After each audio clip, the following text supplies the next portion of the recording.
Hello everyone, I am Tacit, and today I'm going to be going over the Gems of War event objectives for the Overdue Books event, in which the Grimmoira is added to the game. So let's get into it. As far as your troop, comes in with a bunch of blue, purple arcanes for only 200 each if you want to stock up. Pretty good time to do so. As far as your troop itself, has pretty nice troop art. Unfortunately, as is tradition, they always give the best troop art to the worst possible troops. It just gets to steal some gold from an enemy, and then drains 8 mana and freezes them. Overall is pretty much useless, even in the context of Arena. I don't think you would even bother drafting this, and there's pretty much never any instance you would really use it. It does have Water Link, but that isn't much going for it. Overall, pretty underwhelming and pretty much dead content, which is rather unfortunate.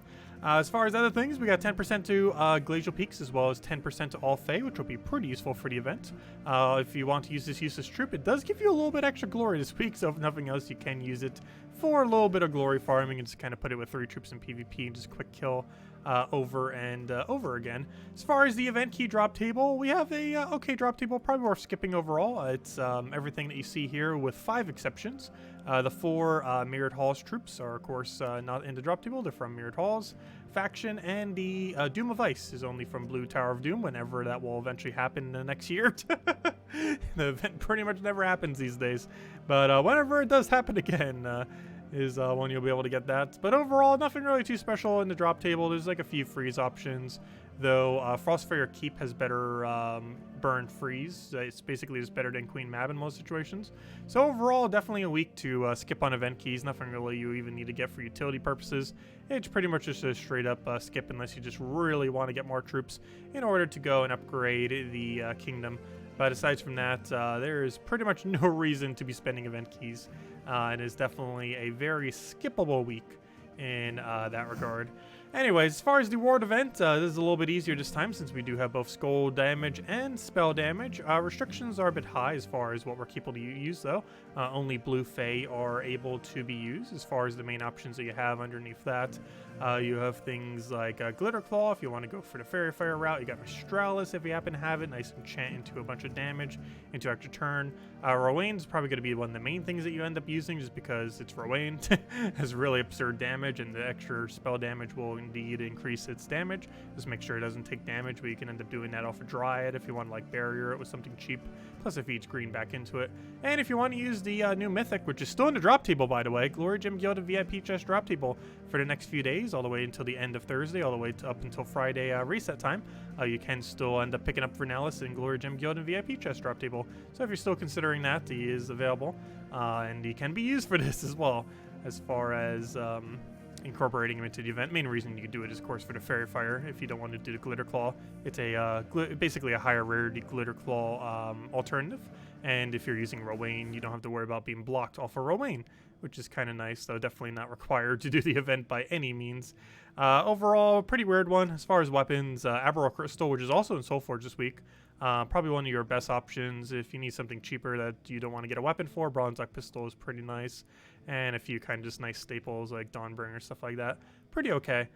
Overall, a little bit of a weird event week, but the fact that we have both skull damage, Rowan, and spell damage, it makes it not as annoying. As far as scoring, you basically want to do it in rarity order, with the main 2 exceptions being King of Thieves is the highest one. There's 2 legends, but the King of Thieves one is specifically higher than the Captain McCall.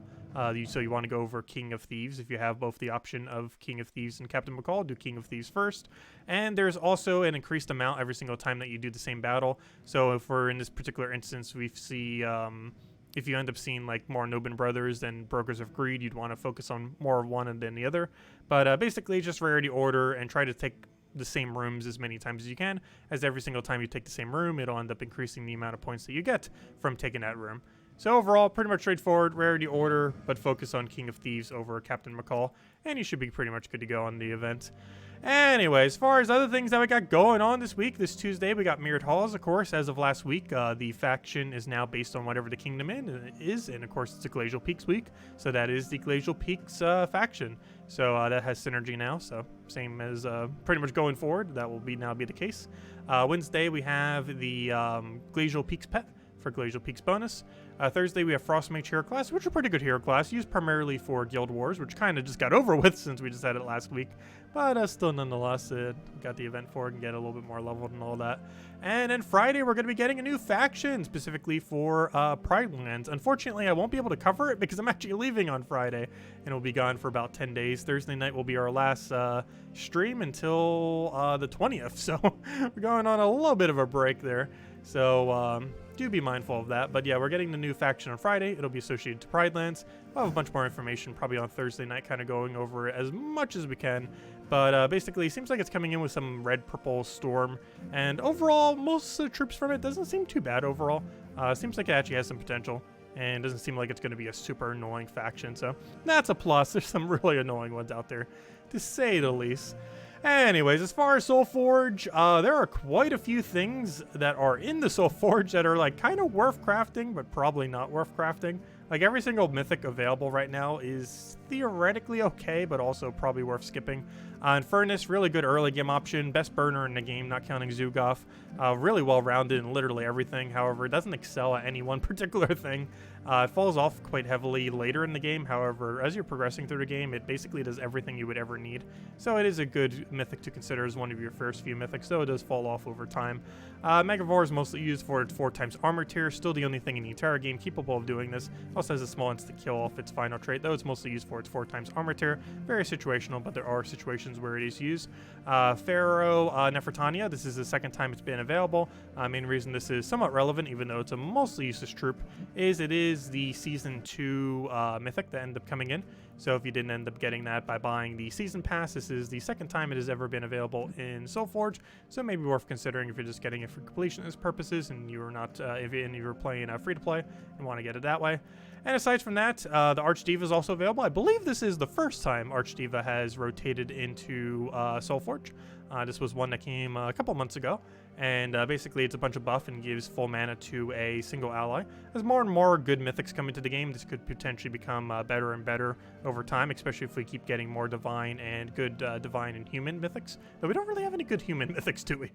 But as we get more of those two categories, this will definitely end up getting better over time. Its main gimmick, of course, is that it gives full mana to whatever you end up casting it on and give it in a bunch of stats. So if they have good boost ratio off those stats and can end up utilizing the full mana, can work out pretty well. Its main synergy right now is Lord of Slaughter, though as more and more things come into the game, it can increasingly become better. Also gets a Barrier and Bless a random ally, which is pretty solid. And also, I believe the only troop currently that has a double positive status effect. There are several that have a double negative, but this is, I believe, the only one with a double positive as far as what it applies. And also, Leonis Tower. This is actually relevant now because the Emperor is in the drop table now, supposedly. They mentioned on the official posts that the Emperor is now in the Volkey drop table. So if you do want to try finding in Volkeys or Epic Volkeys, it is supposedly in the drop table now. I personally have not gone for it, mostly because we already have a copy of it, of course. But yeah, it does appear to be in the drop table now if you want to go get this. This is somewhat relevant because 25-star Leonis Empire is possible, and you can end up getting 2 troops by getting 1 single troop, because both the Emperor and the Leonis Tower counts as a Leonis Empire troop. Neither of them are particularly exceptional, though. The tower is kind of like a little bit of a mini stunner, kind of like Corvash, except a little bit different. Main downside, of course, is that it is a tower, so it does take 5 times damage to quite a few different troops. But it does have invulnerable, so if nothing else, it's one of the best troops in the game with invulnerable, while being a decent stun option if you don't have like Obsidious yet or something. Overall, definitely worth considering, though. You probably need to open like almost 100 Volkeys to specifically get Emperor, just because there's so many drops in the table now, because it's competing with the Sun, it's competing with Heart of Rage, it's competing with the gold one, why can I not remember, Cedric, and everything like that. So it's quite a bit of competition if you're trying to get it. Anyways, as far as weapons, Aberral Crystal is probably your main way to go. Of course, we showed a team with it earlier, though it's also as good with generally with elementals, though a lot of phase are also elementals, so it kind of has a synergy there. But yeah, basically it just gets to explode a bunch of greens, gets a bunch of stats effects to elemental, and then summons a random elemental. Overall, it's one of those many types of weapons that are coming into the game now that does a bunch of explosions and gives a bunch of stats effects to a type, and summons a specific type. However, elementals are one of those stronger types, of course, so in that regard, is pretty decent. I'm not sure if it's necessarily the absolute strongest of all the variants of this kind of weapon, but it's definitely above the higher half, so probably worth considering. And the rest of the stuff is probably worth skipping overall. Silent Knight does have an interesting silent freeze, though. Like, silences last enemy, freezes first. Could be an okay alternative earlier on in the game, though. At that point, you might as well just go Reflection of Good and be good to go from the hero class. So overall, probably just Aberral Crystal if you're going to get something weapon-related. Otherwise, skip. Anyways, as far as the... campaign. While I don't currently have this, since we didn't do our campaign task yet, we did get the Wereraven as of this week. It's kind of like a famine, in a sense. It does a 2 mana drain to all enemies, which obviously is very small. However, it does additional 2 for every single lycanthropy gem that's on the board, so all those annoying lycanthropy gems can be converted into even more annoying mana drain. And it also ends up creating some lycanthropy gems. However, I am pretty sure the gems get created after the check for the thing. So if there's currently 2 lycanthropy gems on the board and then it creates 3, it'll still only drain 4 and not 10. However, if there was 6 on the board after that, and then you do it, it would end up getting 12 and still end up creating more lycanthropy gems. It also has a Dark Storm, which during the season, I think increases the chance of more lycanthropy gems coming onto the board. Who wouldn't want that? But I'm pretty sure Dark Storm does increase it, since more purples on the board is more chances for them to be lycanthropy. And of course, it has that annoying 50% chance to convert a purple to a lycanthropy as well. But if nothing else, it's a mini famine, basically. If you need like a nice low rarity famine, though it's still weaker than famine most likely, it does just like a nice small mana drain everything. Unfortunately, it doesn't have a good chance of extra turning. While it is theoretically possible that it will end up landing purple alignment to get an extra turn, the fact that it's only creating 1 to 3 makes it exceedingly unlikely that those will align to purple to actually extra turn, though it is not impossible. So unlike famine, it could actually potentially mana drain everything and then get all of its mana back and do it again, which is rather interesting. Overall, it's a utility troop that might get some usage, but for the most part, probably not. Especially because you're probably going to be applying 1 billion lycanthropies onto the enemy, and it might not even matter if they don't have mana, because they're just going to convert into a different option anyways, which I guess if nothing else does help deny its mana more, because if it was something like 12 out of 14 mana, and then it gets converted to a random beast, it'll have 0 mana. So if nothing else, I guess the lycanthropy even more so helps deny it even more, and make sure that they don't have mana. Anyways, as far as a bunch of teams, let's start from the top. This isn't actually a team, this is mostly just to remember the fact that Emperor, of course, is in the Valky drop team now.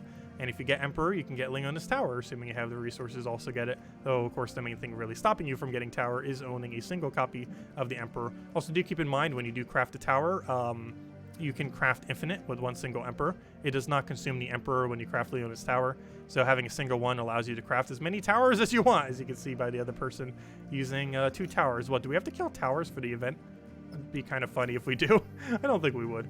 But anyways, just kind of weird that he's using double tower. But anyways, as far as the board event, you probably saw this team earlier, but I'm going to be running the Fairy Ring. This is an old event weapon, so you can go like Bronze Like Pistol or something else if you want to use it for mana accumulation. However, if you do have this is a pretty good option. Unfortunately, you cannot get it this week if you don't already own it. However, it creates a bunch of green and purple based on Fey, and since you're restricted to only being able to use Fey, and this happens to be a blue weapon, it ends up working out really great for this event, since not only do you get full boost ratio for it by using Frost Mage, which also counts as a Fey, you will also be able to create a bunch of green and purple, the green feeding into Rowain, purple feeding into Vernalis, and every single time you keep taking green, you do a Fairy Fire and Tangle as well. So overall, should be pretty straightforward, and Mistralis is kind of just there to give us some extra damage, and for enchant, we were probably already going to be starting enchant due to potion effects, but it'll re-enchant you if nothing else. Though you could also just double Rowain if you don't have Mistralis. Anyway, speaking of double Rowain, if you don't have anything else, you can literally just double Rowain and just build around that. Aberral Crystal, of course, being one of the better options. Actually, this whole team is actually Elemental too, because Dryad and Rowain are both Fey Elementals. Fey allowing you to use it, and Elemental allowing you to get the benefit off of Aberral Crystal. However, if you don't want to craft Aberral Crystal, if you don't already have it, you can end up going for Bronze Like Pistol. Main reason I showed this in the cheaper team is that the weapon is indeed available this week. I normally don't like showing old event weapons for cheaper teams, but since it is indeed available this week, you might as well if you have the spare resources. Otherwise, Bronze Like Pistol or something similar would be perfectly fine as a alternative, and just kind of just spam Rowain. Anyways, as far as the Tuesday faction events, it is a blue-yellow restriction, so you could run a pure standard Tesla team if you want. You can also run standard truffles because you have access to blue. You can run a finesse team because the first and final battle has a lot of yellow. Quite a few options. Overall, a lot of things they can run straight from 20 to 500 without having to change. All three of those teams I mentioned can. I didn't show the truffle there, but I'm pretty sure most of you know truffle team by now. Anyways, aside from that, as far as Frostmage hero class, mostly just going to be doing Dawnbringer into triple copycat. This is mostly for the yellow gain. You can end up doing the yellow spam off a copycat, or you could do the blue spam off the new troop that just came out this week, and just do it into any full AoE weapon off your hero class, and you'll be good to go. Of course, in this particular instance, I've shown it with Dawnbringer. However, you can do any weapon that does similar.